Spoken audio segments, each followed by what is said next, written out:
In this video, we completely weld up the torsion beam and we get the all-wheel drive manual transmission in for the 1.8 Turbo Cruze all-wheel drive project. Let's go.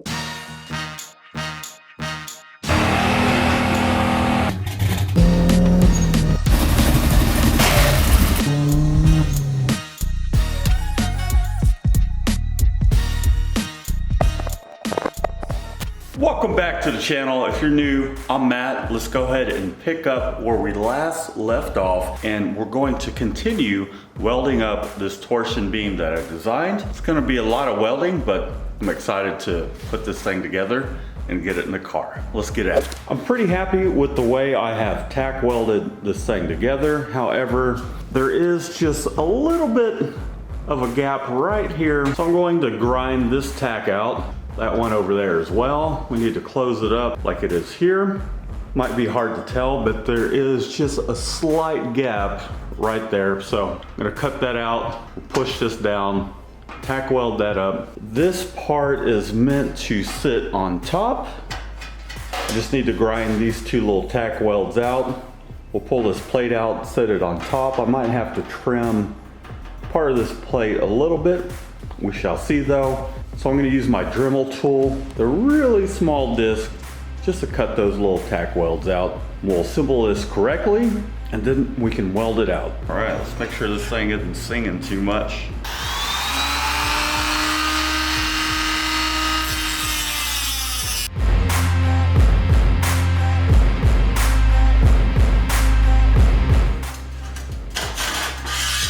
This needs to sit on top of here. In order to get this piece to sit down in there or sit over the top of this, looks like I'll have to trim a little right here, and we need to round these sharp edges off because of our bend.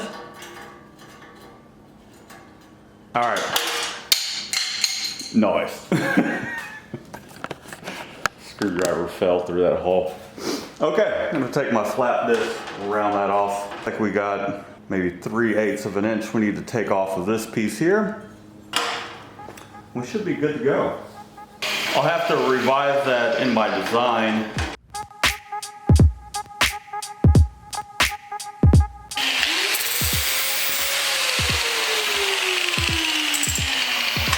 All right, it's easy enough. Now we'll trim this little piece off.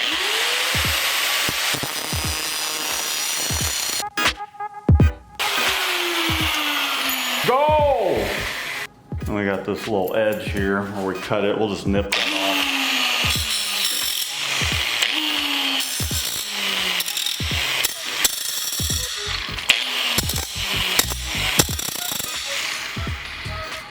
There we go. Looks like I'll need to nip a little off over here too.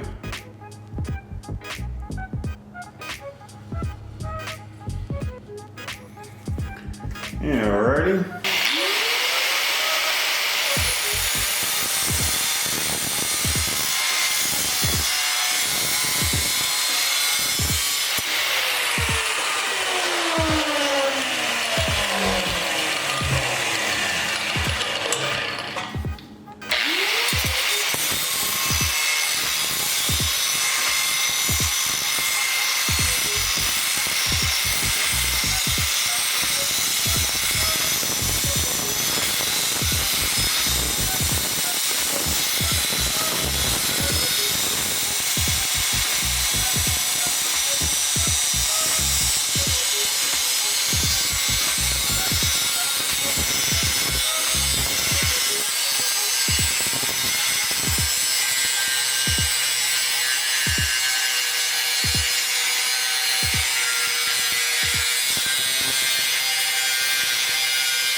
Okay, let's see if this thing fits now. Oh yes. I have to take just a little more off of this side. Okay. One more trim.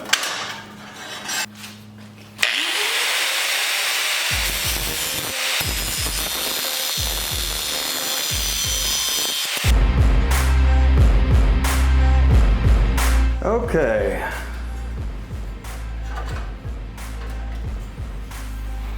All right, I think that'll work. One of the things I need to get better about with this particular machine is getting some pre-flow shielding gas going. I don't know if that's the proper terminology, but that's what I need to work on.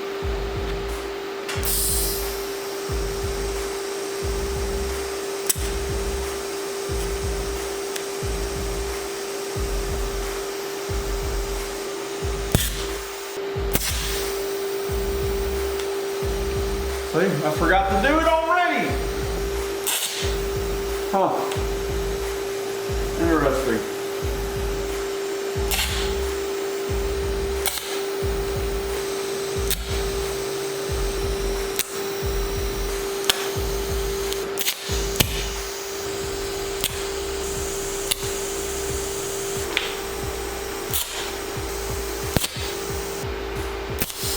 Now I need to push these parts down in here,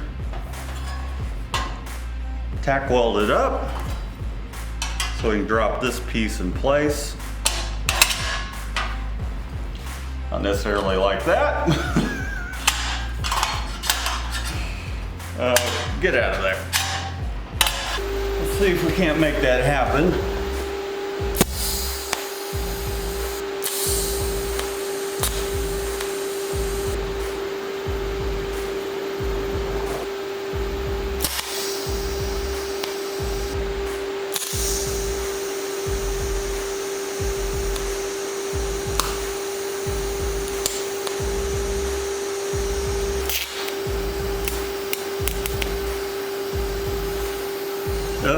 Hey, what does that?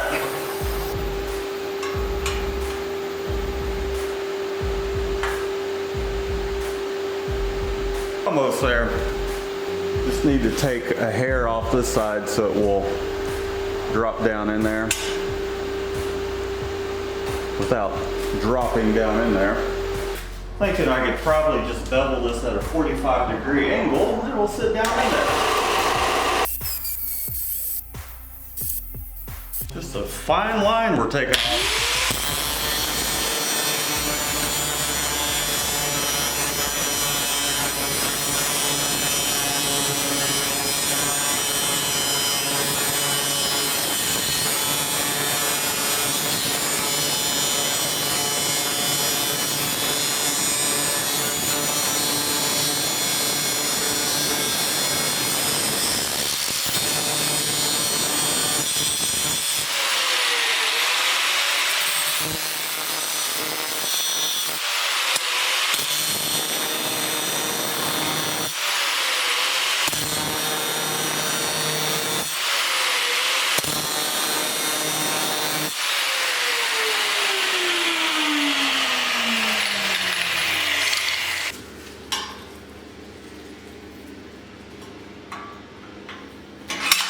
No! Oh man.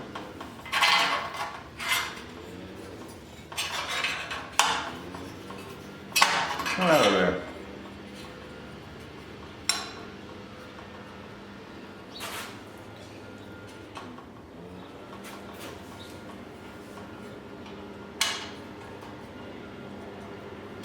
Do not fall in there.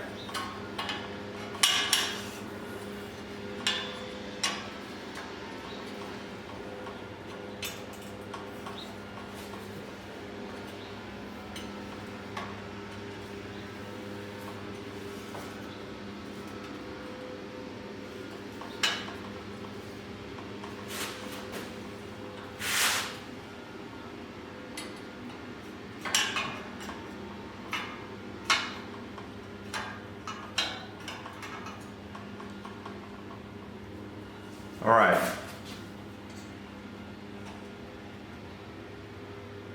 That'll work.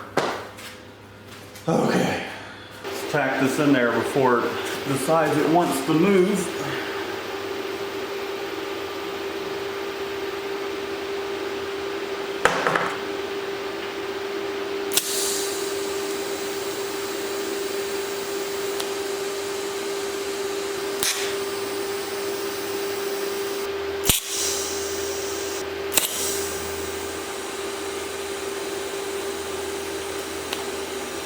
Now comes the fun part of completely welding this thing up. One of the reasons I designed it the way I did is so I can go 1-inch welds and just kind of move throughout this piece, because it is stainless steel that we'll want to pull wherever I weld. So I'm going to do my best to be patient and do a few welds, move to another side, maybe flip it over.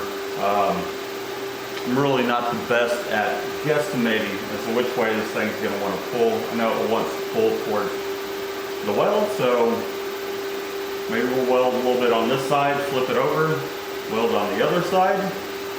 But this thing will be completely welded up. Just did it this way, so I'm taking my time and using a lot less filler rod, so we can just burn this together. So I'm going to get after it. Welding. So, the dog peed on the ground and I stepped in it. Where at? Like in the living room. I can show you. I have to wash my foot. Okay, wash your foot.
Welding that up was pretty painless and fun. A little sad that it's over with. Came out looking pretty decent for my skills. I'll show you some of the welds. Now we just need to put it in the car, but check this out. As y'all know, I'm definitely no dime stacking person, but all these welds came out pretty decent. That's probably one of my prettier welds. It's really just trying to dial this welder in. It's not the greatest. I think my biggest issue is too much heat going too slow. See some of those colors coming out. And I just kind of stitch welded most of this up.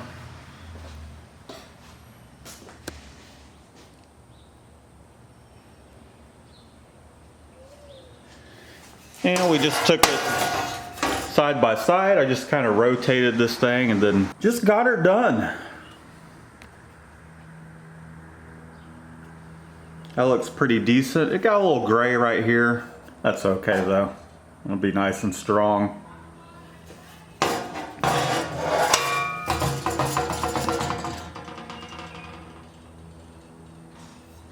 So it's all welded up. I'm happy with how it came out. Now we need to take these end caps and weld them to the trailing arms. We'll get all this underneath the car and we'll do our best using a digital level to get the toe, camber, all that jazz as square as we can. I'm not too terribly worried about it because I only want this thing to go fast in a straight line. I'm really not worried about daily driving, tire wear. As long as this thing tracks straight, that's all I care about. And I completely forgot about the fact that we have these ZZP shocks to go with this, so that'll be a nice little upgrade as well. We'll get those installed in there eventually. So now we just need to weld these up. This is stainless steel, mild steel. We'll use some ER309L. Good for welding mild steel and stainless together. So I'm gonna get to work on this and let's make some progress, shall we? Let's get after it. Looks like the same thickness to me. See if we can tack weld this in here without burning my fingers.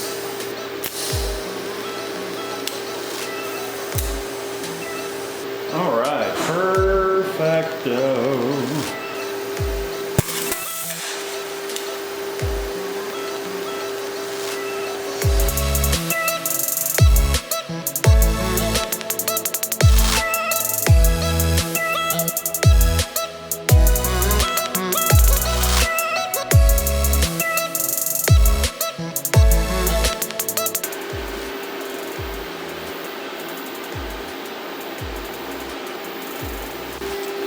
Now that I have that done, I'm just going to grind some of these high spots off the top of this just to kind of level it out, so that way we can square that up when we go to assemble the thing. No idea where the hell I put my safety glasses. Who will?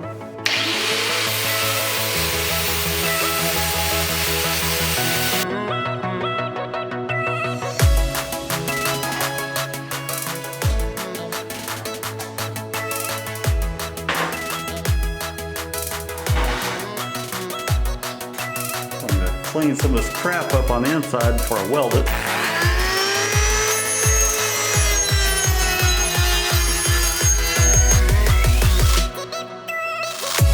If it's not the battery dying, the memory card filled up. When we last left off, I was just cleaning up the inside and I took my flap disc, cleaned up those tack welds that I had on there just to even things out. So now I just need to tack this on. We're on the other control arm now. Tack this, and then we'll weld it up.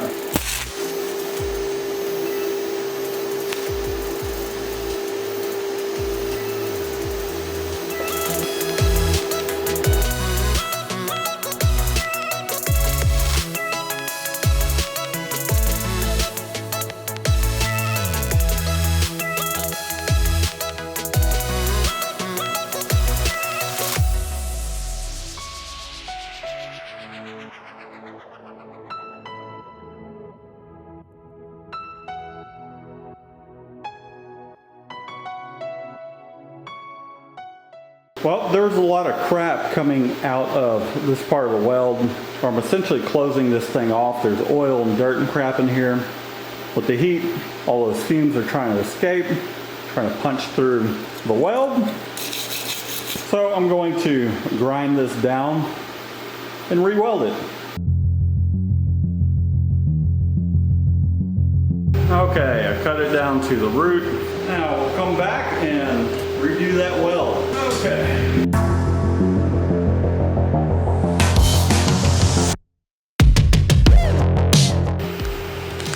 Now that we have all that taken care of, I'm gonna grind down some of these little high spots here, and we'll move on.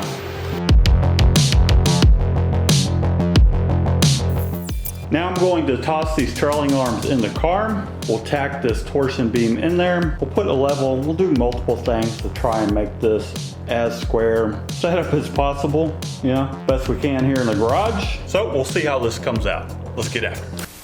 All right. The transmission was dropped off finally. Came all the way from London just because I need that one part. However, this transmission is an upgrade. It does have the Gen 2 encasing, which has the larger bearings. The fourth is out on my current transmission. This does look like an open differential. However, we're just going in a straight line. Shouldn't be too much of a deal. I'm not even sure I want to crack this thing open to see what the differential looks like. We might. I think what I'll do is I'll just jam it in the car. We'll figure all that stuff out later because, I don't know. I'll take a I'll consider that. I'll take a deeper look inside this transmission. See if perhaps I can't swap over my limited slip differential, but something tells me that output part of the transmission is part of the differential. Maybe I'll take it apart. Maybe I should, just to see. I'm curious, or maybe I won't. I just want to make some progress. So I'm gonna take this thing off the pallet and get it in the car. I mean, in the garage. We'll get it in the car eventually. All right. Hopefully this isn't too damn heavy. It says 67 kilos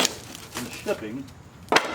It'd be 130 for us Americans, 130 pounds, but moved these things around before.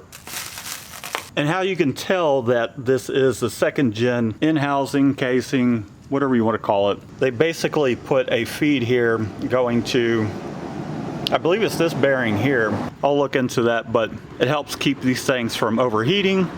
Bigger bearings, a little bit stronger of a transmission. But golly, the UK winters, pretty rough. This is out of a 2018 Mocha. All-wheel drive. Yep. Spins nice. Perfecto. And we won't need this pump here. This is for the auto start stop. Get rid of that. Toss our bracket on for our car. What do we have here? What is this? This very well may be a gear indicator. I'll have to look into that. That'd be convenient. I can wire that up into the fuel tech and do boost by gear. That'd be badass.